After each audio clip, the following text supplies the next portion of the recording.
Di mo pero magod ka na. maintindihan at di mo malaman kung saan ka tutungo.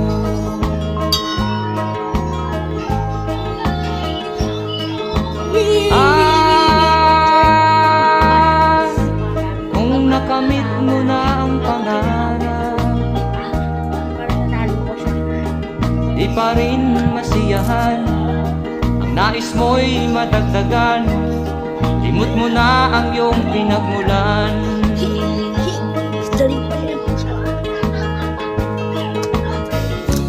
Bakit nga ba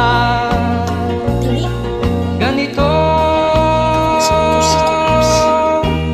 Ang tao'y walang kasiyahan.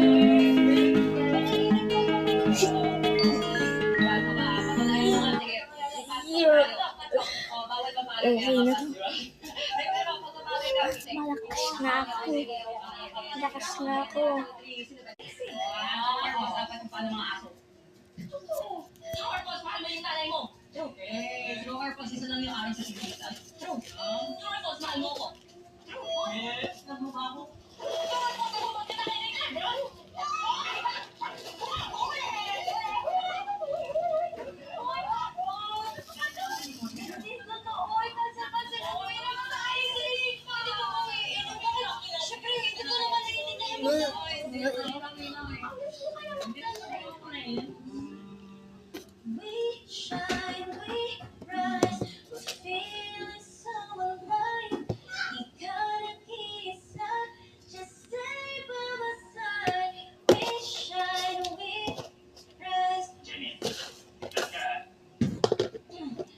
Sorry po sir, na